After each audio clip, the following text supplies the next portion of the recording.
All right, man, another fight in Connecticut. Is this ever get old for you, or still have the same excitement as the first one? Well, it's easy to fight at home because you don't have to get on a plane. You don't have to deal with all this stuff. You can bring all your stuff. You can pack a big suitcase. You can do whatever you want. So a fight's a fight. It doesn't really matter where it is, And the good thing about fighting at home is all your friends can come see it. So you don't feel any extra added pressure having those in attendance? I know guys like Joe Lozon, local guys like that in the past have said, don't really like fighting at home because I feel like there's a lot of extra added pressure. I don't really have a choice because I sell a lot of tickets in Connecticut, so I think this is the move that Bellator wants, and it's either fight in Connecticut or don't fight at all. So for me, fighting at home is the only option, and I always look at the positives. Yeah. And you're coming off a loss in your last fight. Was there anything you were able to take away from that one? Coming out of that, I guess what were your emotions and how were you able to translate that into something good? Yeah, I just put too much on my plate. My last fight, I own my own gym, so I'm also a business owner, and I coach fighters, and I was doing that, and then I was moving my gym to a new location, so I was like banging a hammer in between training sessions, getting the gym ready and dealing with all that stuff. So for me, I really just overwhelmed myself with all the work that I had to do, and besides being a father and doing all this crazy stuff, so sorry. No, you're good. Yeah. So it was a little crazy. I put too much on my plate. I put too many irons in the stove. So for me, I kind of step back and I focus 100% on the fight.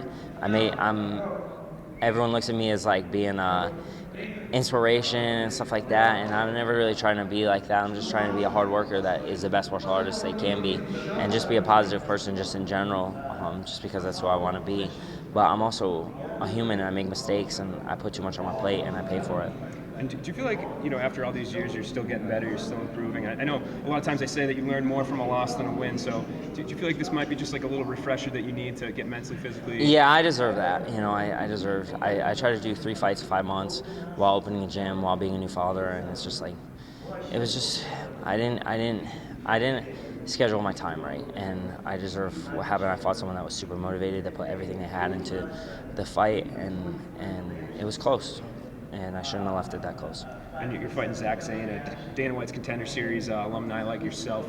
Have you studied him at all? Are you a guy that likes to watch tape, or are you not really in that? Yeah, I'll like watch a fight like once or twice, and like okay, and then just kind of be like, okay, he does this kind of, and then build a muscle memory for the attacks and stuff like that. But I don't overthink it.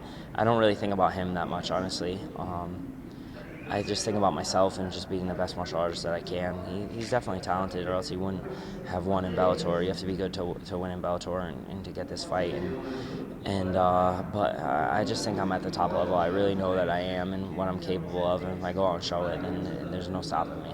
If you go out on Friday and show what you're capable of, what does that look like? Me, you look at all my fights, everyone says, oh, Nick's a grappler, he's a black belt, but the only way people have beat me is just by holding a stupid-ass body lock, and not fighting me. So, that's the only way that people haven't beat me, but I train this fight to stop that. If that's what he tries to do, it's not going to work. My striking, everyone says they're going to knock me out, and then I hit them, and then they start wrestling, and then I submit them.